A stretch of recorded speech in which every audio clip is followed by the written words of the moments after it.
12장을 계속 몇 주에 걸쳐서 보고 있는데 12장에 이제 크게는 뭐 세 장면이라고 저는 생각하거든요. 어떤 분은 네 장면 이렇게 하는데, 그래서 제목을 장면 3 이렇게 했습니다.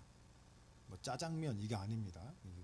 그림 세 개 중에 하나, 이렇게 세 가지 이야기 중에 첫 번째는 예수님이 안식일에 관해서 사람들에게 묻습니다. 안식일이라는 것이 이제 모세 율법에 의하면 하나님이 마지막에 천지를 창조하시고 7일날 쉬셨으니 7일날 아무것도 하지 말고 일도 하지 말고 쉬어라 라는 그 얘기예요. 사실 안식일을 쉬라는 말이 얼마나 좋습니까, 여러분? 그러니까 여러분, 우리가 한 가지 감사해야 될 것이 있어요. 왜냐하면 6일을 일하고 7일 쉬는 법이 어디서 시작됐습니까? 라는 건 성경에서 시작된 거예요. 그전에는 없었거든요. 여러분 생각해 보시면 옛날에 무슨 일주일 동안 내내 일했지 하루 쉬는 그런 것이 어디 있었습니까? 근데 그거에 이제 안식일에 사람들이 뭐가 일하고 일하지 않는 것이냐 이걸 갖고 막 따지다가 어느 날 보니까 예수님의 제자들이 길을 가다가 미리 이렇게 이것게 배가 고파서 그걸 따서 먹었어요. 그랬더니 비난을 하기 시작하는 거죠. 당신의 제자들이 말입니다. 안식일에 지금 밀을 따서 먹었습니다. 이렇게 얘기를 한 예수님이 그때 하신 중요한 말씀이 있죠. 그게 뭐냐면 인자가 안식일의 주인이라 라고 얘기를 합니다. 이게 왜 중요합니까? 라고 하면 안식일이 우리를 구원하는 게 아닙니다. 안식일이 우리를 거룩하게 하는 것이 아니에요. 어떤 특정 날짜가 어떤 힘이 있어서 무슨 권세가 있어서 그냥 주일만 되면 뭐 안식일만 되면 우리가 거룩해지는, 가만히 있으면 거룩해지는 것이 아니라는 거예요. 예수 그리스도께서는 뭐라고 말씀하시냐면 인자가 바로 내가 안식일의 주인이라. 안식일을 복되게 하는 이가 누구다? 나다. 주일이 거룩하게 하시는 이가 누구다? 나다. 여러분의 예배를 거룩하게 하는 이는 여러분이 아니라는 거예요. 우리가 드리는 어떤 옷이나 우리의 머리 차림새나 이런 생김새나 이것이 아니라는 거예요. 예수 그리스도가 우리를 거룩하게 한다는 것입니다.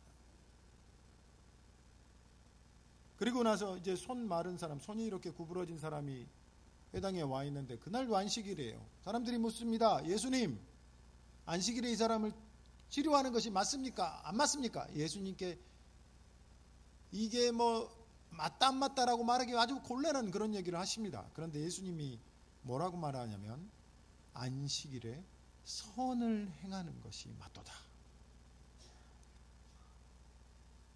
이 말은요, 너희들의 정해놓은 법이나 너희들의 어떤 정해놓은 전통이나 율례보다도 소중한 것이 선을 행하는 것이다.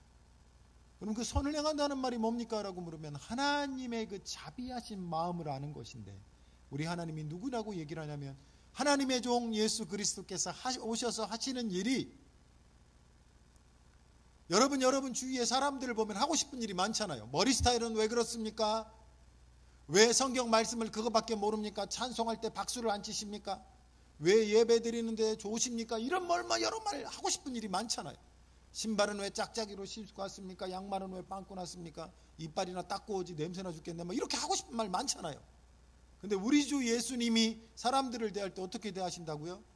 꺼져가는 등불도 끄지 아니하시고 상한 갈대도 꺾지 아니하시는 그 자비하심으로. 자기들은 안식일날 이게 옳으냐 그르냐를 얘기하고 있는데 예수님은 이것이 선하냐 그렇지 않느냐, 즉 이것이 하나님의 사랑이냐 아니냐, 자비냐 아니냐 라는 것을 얘기하시는 그 예수님을 우리에게 보여주신다는 거예요. 이 일 후에 두 번째 장면으로 넘어가면 예수님 뭐라고 얘기를 하십니까? 예수님 귀신 들린 자를 고쳤어요. 그랬더니 사람들이 뭐라고요? 바리새인들이 저 사람이 마귀의 힘을 빌어서, 귀신의 힘을 빌어서 얘기를 한다. 예수님이 그 사람들의 중심을 하시고 뭐라고 합니까? 내가 성령으로 일하는 것이면 하나님의 나라가 너희 가운데 이미 임한 줄 알라. 내가 누구냐? 내가 바로 성경이 말하고 메시아, 너희들이 찾던 그 왕이다라는 것을 주님이 증거하고 계시죠. 이런 일 이후에 이제 세 번째 장면, 이 장면 12장의 장면 3에서 예수님께 나와 바리새인과 사두개인이라는 사람들이 나와서 묻습니다. 38절에 그렇게 얘기하죠. 선생님이요, 우리에게 표적 보여주시기를 원하나이다 라고 얘기합니다. 서기관과 바리새인들이란 사람들은 선생 같은 사람들인데, 오늘날로 말하자면 어떤 사람이냐면 지식이 있는 사람들입니다. 똑똑한 사람들입니다. 그 사람들이 뭐라고 말하면 그냥 권위가 있어요. 믿음이 있어요. 그러니까 사람들이 이게 잘못됐어, 잘 되고 잘 됐어를 누가 정하냐면 그 사람들이 정하는 거예요. 그렇게 하면 안 돼를 누가 가르치냐면 그 사람들이 가르치는 거예요. 존경받는 사람이에요. 사회적 지위가 있어요. 정치적 영향력도 있어요. 그런데 이 사람들에게 치명적인 게 있는데 하나님을 사랑함이 없습니다. 하나님을 사랑함이 없는 사람들이 예수를 알지 못합니다. 그리고 오늘 이 예수님께 와서 묻습니다. 표적을 보여주십시오. 증거를 보여주십시오. 사인을 보내주십시오. 당신이 정말 하나님의 아들입니까? 성경과 선지자들이 얘기하는 그 사람입니까? 그럼 증거를 보여줘봐요 라고 얘기를 합니다. 이 질문에 대한 예수님의 대답은 악하고 음란한 세대가 표적을 구하니 선지자 요나의 표적밖에는 보일 것이 없느니라 라고 얘기를 합니다. 우리가 잘 이해가 안 되는 대답입니다. 왜냐하면 표적을 보여주세요 라고 누군가가 묻는다면 예수님 보여주실 표적이 있잖아요.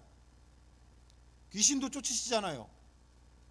하늘에서 불도 내리실 수 있는 그런 분이잖아요. 천사들을 하늘에서 보여주시고 하늘문을 열어 천국이 어떤지 우리에게 보여줄 수 있잖아요. 그런데 예수님이 그들에게 대답하는 질문은 악하고 음란한 세대라고 얘기를 합니다. 사실은 예수님은 바리새인과 사두개인들의 질문을 받았지만 그 전 세대를 가리켜 얘기를 하는 거예요. 이 세대가 다 그렇다는 거예요. 이 음란하고 악한 세대가 이 질문이 사실은 자기들이 정말로 예수 그리스도를 알고 싶어서 듣는 질문이 아니라는 것을 예수님이 알았어요. 어떤 질문 비슷해요? 마태복음 4장에 마귀가 예수님께 처음 나타나서 했던 질문이 뭐예요? 네가 만약 하나님의 아들이거든 돌들이 변하여 떡덩이가 되게 하라. 우리 하나님이 없는 곳에서 있는 것을 부르신 하나님과 천지를 창조하신 그분이 돌들이 변하여 떡덩이가 되게 하시는 그 간단한 것을 못 하시겠습니까만 예수님이 그때 어떻게 하셨어요? 하지 않으셨습니다. 사람들은 이것을 요구하고 저것을 요구하거나 끊임없이 요구하고 던지는 질문 가운데 하나님이 사실은 모든 것에 답하거나 응하지 않는다는 말입니다. 2000년이 지난 이 시대는 어떤 시대입니까? 진리를 찾고 있습니까? 하나님을 알고자 합니까? 저는요 똑같이 우리도요 악하고 음란한 세대를 살고 있는지 모르겠어요. 그 사람들은 여전히 우리에게 동일한 질문을 할지 모릅니다. 너희가 믿는 게 사실이면 이것을 해봐라. 이거에 대답해봐라. 저거에 대답해봐라. 이게 납득이 되냐 저것이 납득이 되냐라는 그런 질문 가운데 우리가 마음이 흔들리고 힘들고 그런 비판 가운데 우리도 넘어질지도 모르겠어요. 예수님이 요나의 표적을 얘기합니다. 그럼 이제 예수님의 대답을 한번 보도록 하겠습니다. 40절 말씀을 한번 보도록 하죠.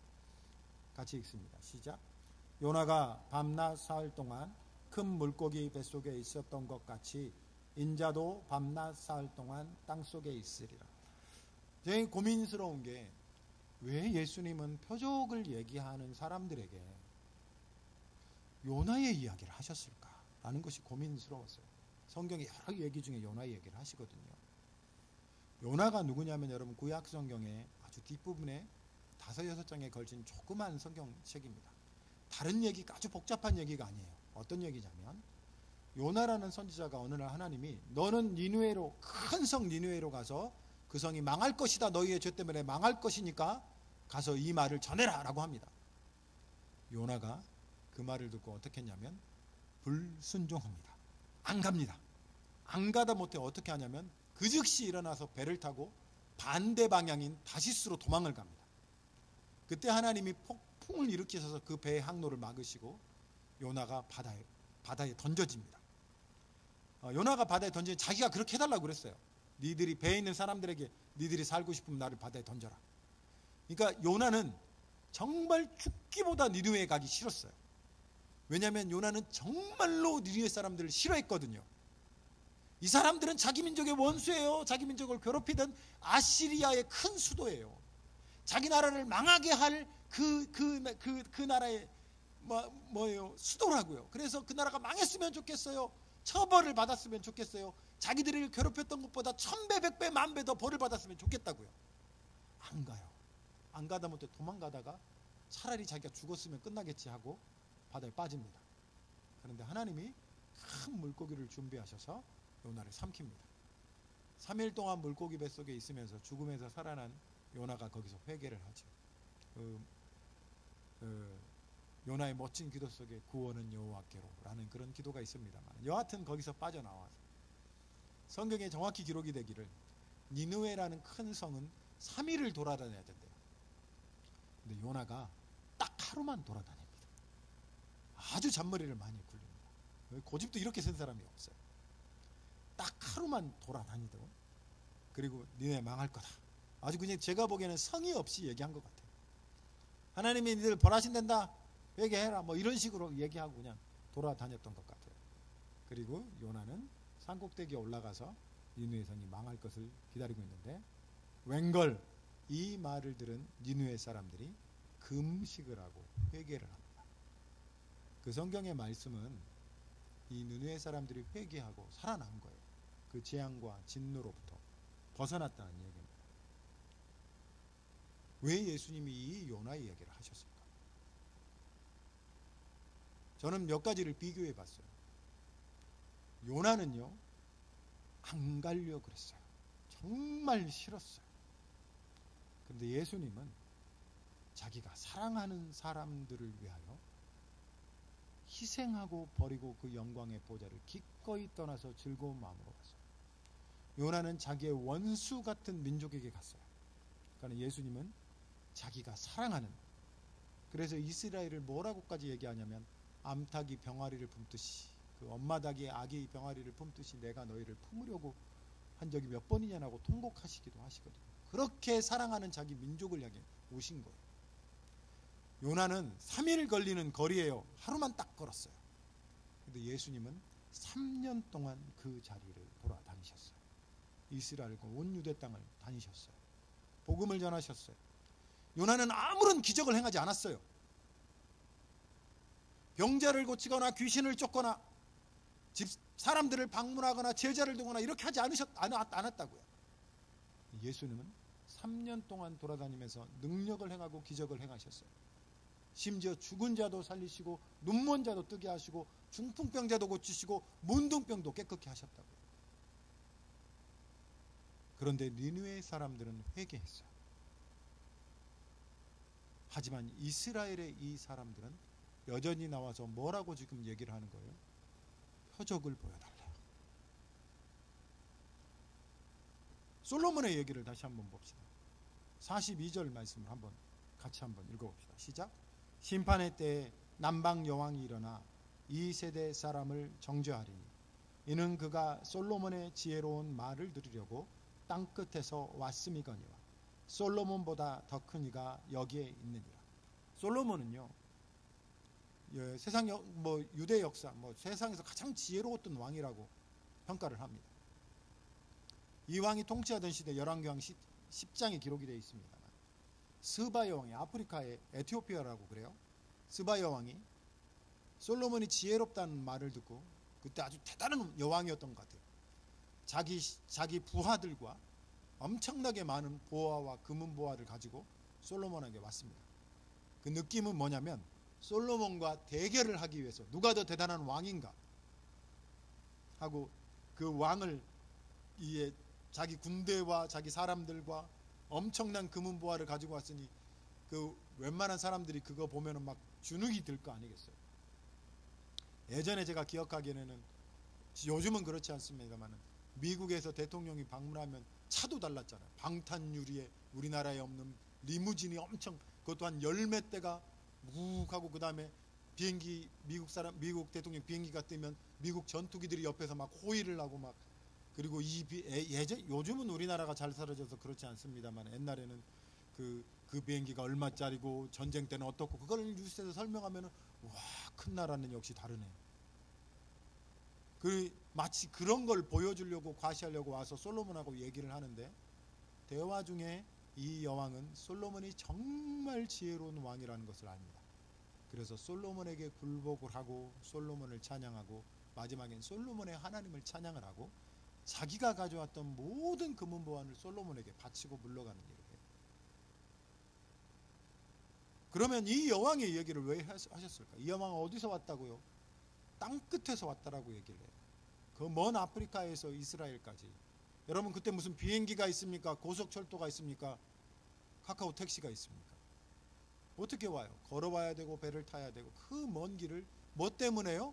지혜로운 왕이 있다는 그 지혜의 말을 들으려고 찾아온다고요. 그 대가를 자기가 다 지불하고 그 희생을 하면서까지 왔다고요. 이 사람이 누구냐고요? 이방 여왕이라고요. 이름도 기록이 되지 않았어요. 그런데 오늘 이스라엘 사람들은 자기들이 수고한 일이 아니에요. 예수님이 직접 찾아오셨어요. 예수님이 오셔서 말씀하시고 증거하시고 보여주세요. 그리고 예수님이 뭐라고 해요? 여기 솔로몬보다 더 지혜로운 자가 있다. 여기 솔로몬의 말보다 더 지혜로운 말이 있으며 여기 솔로몬보다 더 능력 있는 말씀이 있느니라 라고 사람들에게 얘기해도 이 사람들이 듣지 않는다는 거예요. 지혜롭다, 어떤 표적이다, 우리가 원하는 그 화려함과 놀라움과 이런 표적이 아니라 예수께서 정말로 지적하고 싶은 것은 그들의 중심과 그들의 마음이었다는 거예요.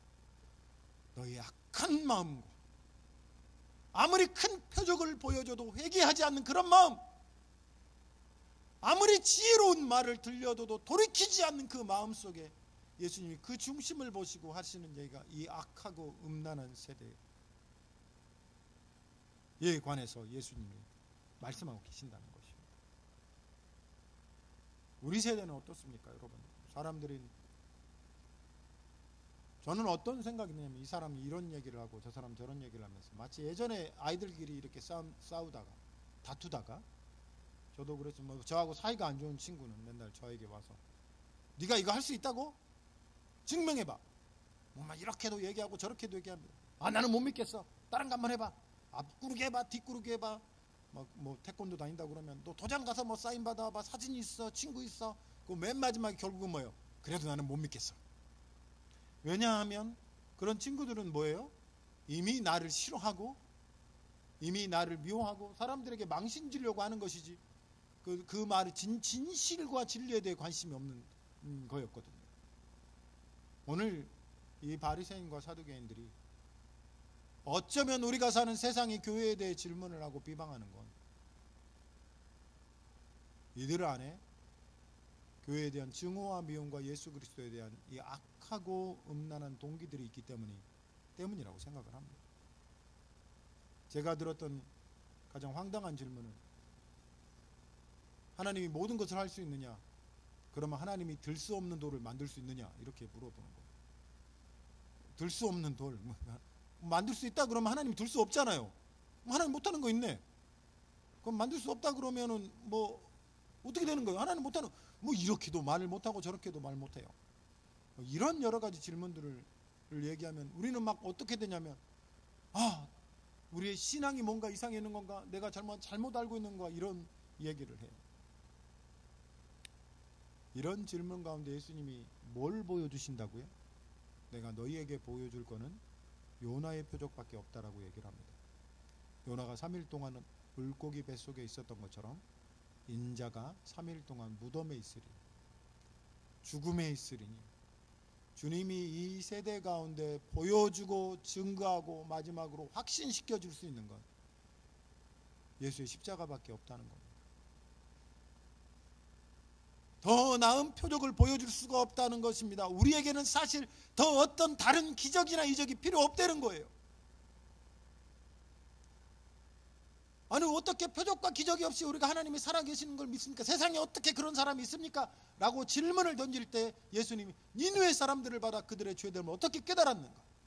스바의 영을 받아 그 지혜로운 말에 어떻게 반응했는가라고 얘기하는 거예요. 사람들이 믿지 않은 건, 이 말에 반응하지 않은 건 우리의 중심에 하나님 두기를 싫어하기 때문이라는 것입니다. 여기에 고린도전서 1장 18절에서 25절 말씀을 한번 읽어보고 싶습니다. 그 PPT에 있는데 한번 띄워주시겠어요? 교독하겠습니다. 제가 먼저 있죠. 십자가의 도가 멸망하는 자들에게는 미련한 것이요 구원을 받는 우리에게는 하나님의 능력이라.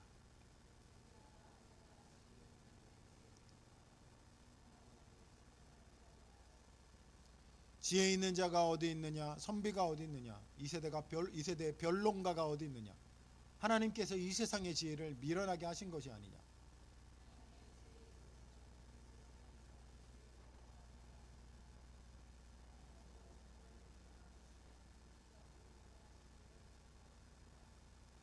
유대인은 표적을 구하고 헬라인은 지혜를 찾으나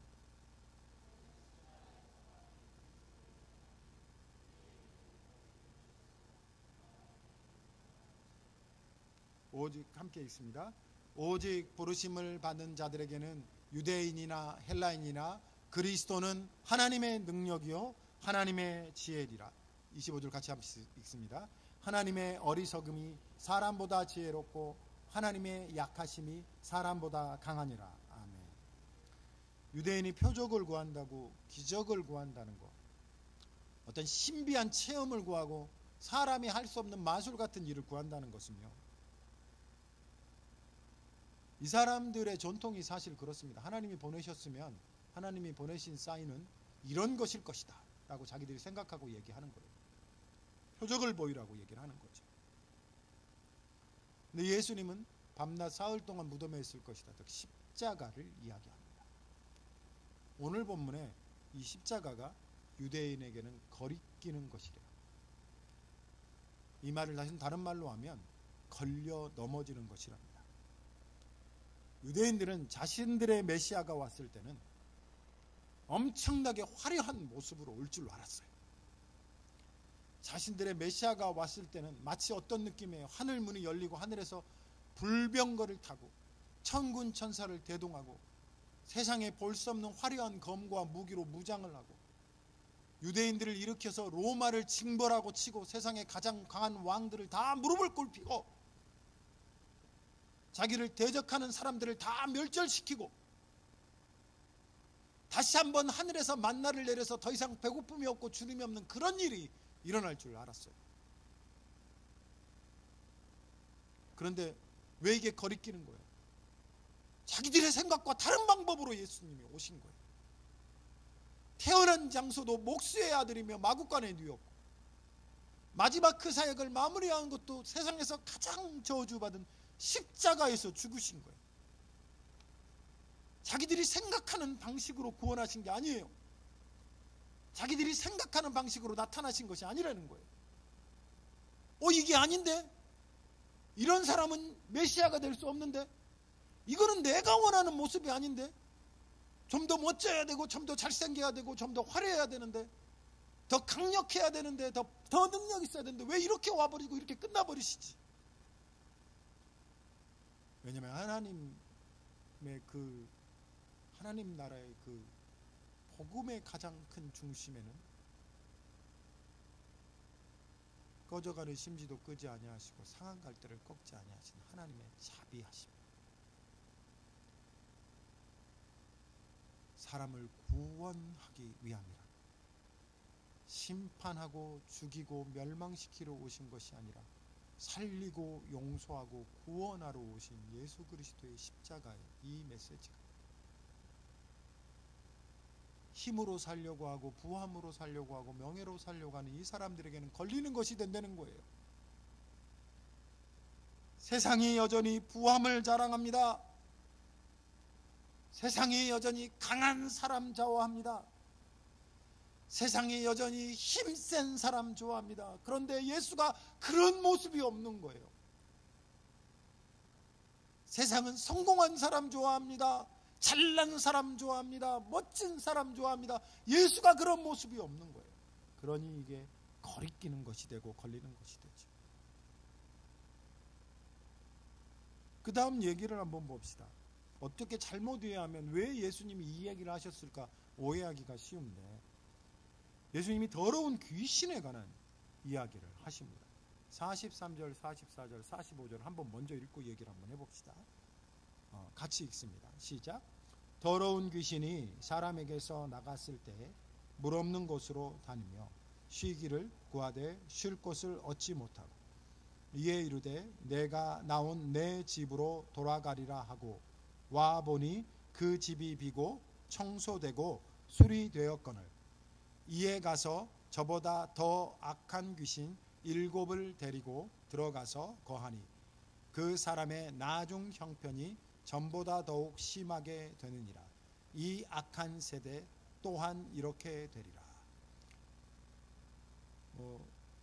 조금 이해가 안 되실 수도 있어요. 왜 예수님이 이 얘기? 어떻게 보면 귀신이 나갔다가 그 청소되어 있으면 더 악한 귀신 7을 데리고 들어오는구나라고 얘기할 텐데, 도대체 왜 이 와중에 예수님이 이 얘기를 하셨을까?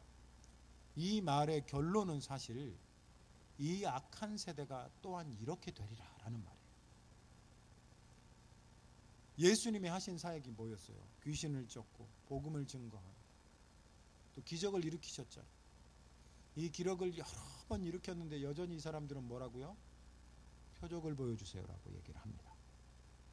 세례 요한의 증거도 있었고 여러 많은 선지자들의 증거가 다 있었지만 여전히 사람들은 표적을 보여주세요 라고 얘기를 한다는 겁니다. 예수님이 하신 사역이 바로 이런 겁니다. 귀신을 내어 쫓고 병자를 고치고 여러 기적을 베풀고 물이 포도주가 되게 하고, 이것이 어떤 것과 같다? 청소해 놓는 것과 같다는 거예요. 집을 수리하고.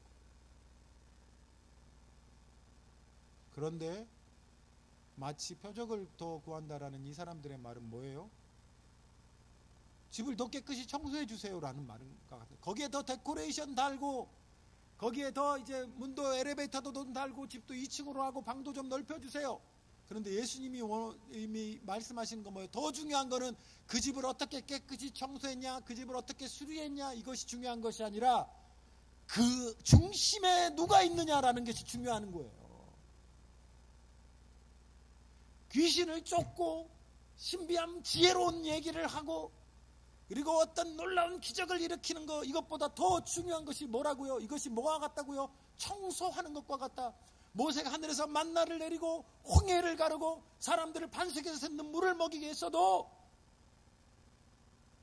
그 중심에, 사람들의 중심에 무엇이 있느냐, 이것이 더 중요하다라는 거예요.